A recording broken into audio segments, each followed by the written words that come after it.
Hello friend, Ravi mummy kitchen. இப்போ வந்து பிளாம்ஸில் பிரியாணி செய்ய போகிறேன். அது எப்படி செய்கிறேன்னு பாருங்கள். எண்ணெய் ஊற்றிக்கிறேன்.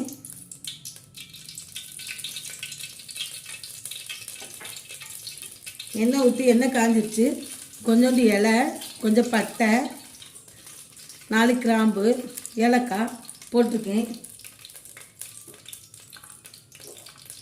ஒரு 5 வெங்காயம் அதோடு சேர்த்துக்குருவோம்.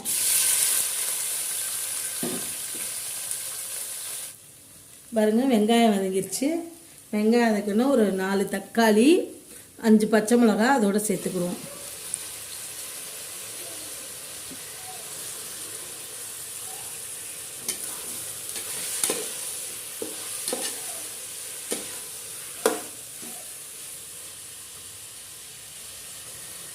தேவையான அளவு உப்பு சேர்த்துக்குவோம்.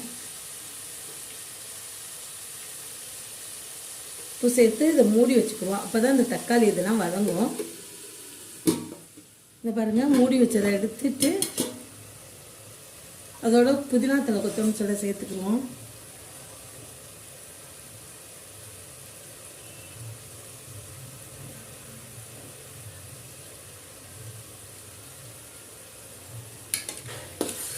சேர்த்து எல்லாத்தையும் கிண்டிக்கிறோம்.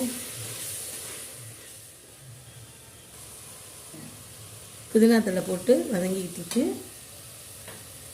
இஞ்சி பூண்டு பேஸ்ட்டு, பட்டை கிராம்பு எல்லாம் போட்டு இதோட சேர்த்துக்குவோம். சேர்த்து அதை கிண்டிக்கிறோம்.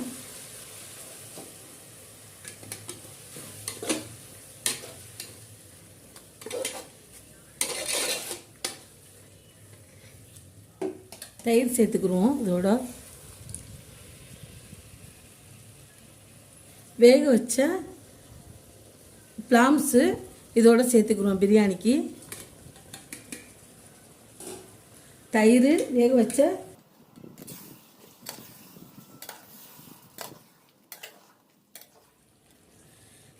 பிளாம்ஸோட இதை தண்ணியை சேர்த்துக்குருவோம்.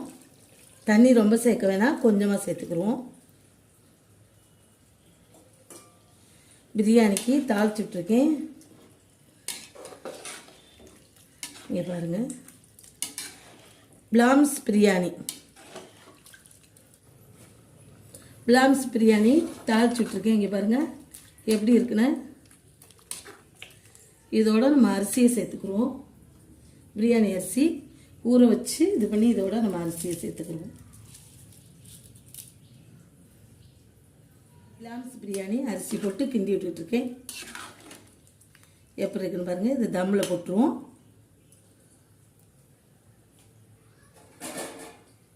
ஒரு 10 நிமிஷம் தம்மில் இருக்கட்டும்.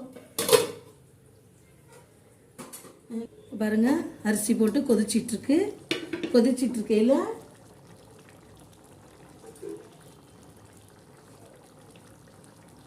நெய் சேர்த்துக்குருவோம்.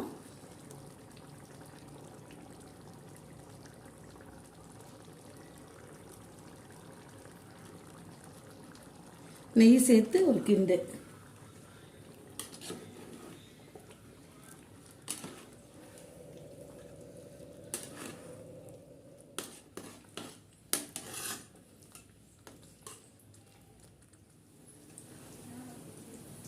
பாருங்க, பிளாம்ஸ் பிரியாணி ரெடி ஆயிருச்சு.